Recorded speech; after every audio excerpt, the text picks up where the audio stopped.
कुरुक्षेत्र का इतिहास प्राचीन वैदिक काल से लेकर आज तक फैला हुआ है और महाभारत युद्ध और भगवद गीता के प्रादुर्भाव स्थल के रूप में अपने आध्यात्मिक महत्व के लिए जाना जाता है। राजा कुरु के नाम पर बसा ये क्षेत्र आर्य सभ्यता का केंद्र था, जहां ऋग्वेद और मनुस्मृति की रचना हुई थी। इस क्षेत्र ने मौर्य, गुप्त और हर्ष के पुष्यभूति वंश जैसे विभिन्न राजवंशों के शासनकाल देखे और थानेसर शहर हर्ष की राजधानी थी। हर्ष की मृत्यु के बाद इसे दिल्ली सल्तनत में शामिल होने से पहले महमूद गजनवी के आक्रमणों का सामना करना पड़ा।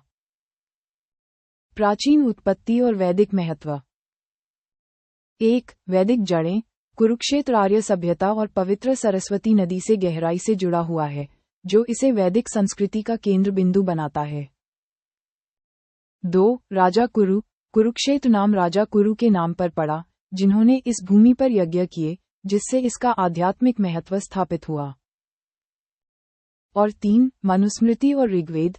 इस क्षेत्र को वह भूमि माना जाता है जहां ऋषि मनु द्वारा मनुस्मृति लिखी गई थी और जहां विद्वान ऋषियों ने ऋग्वेद और सामवेद का संकलन किया था। महाभारत युद्ध और भगवान कृष्ण। युद्ध स्थल। कुरुक्षेत्र के इतिहास की सबसे महत्वपूर्ण घटना पांडवों और कौरवों के बीच महाकाव्य महाभारत युद्ध है। भगवद गीता।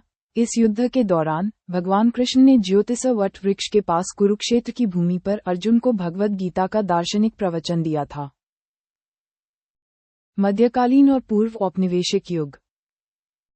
1. गुप्त शासन। मौर्यों के बाद गुप्त साम्राज्य ने इस क्षेत्र पर शासन किया, जिससे सांस्कृतिक और धार्मिक पुनरुत्थान हुआ। 2. हर्ष का राज्य। पुष्यभूति वंश के राजा हर्ष के शासन में कुरुक्षेत्र ने महत्वपूर्ण प्रगति की, थानेसर उनकी राजधानी थी। 3. हवेनसांग की यात्रा। चीनी विद्वान हवेनसांग ने 7वीं शताब्दी में थानेसर, कुरुक्षेत्र क्षेत्र का हिस्सा, का दौरा किया था तथा इसकी आध्यात्मिक प्रमुखता को देखा था। और 4. आक्रमण।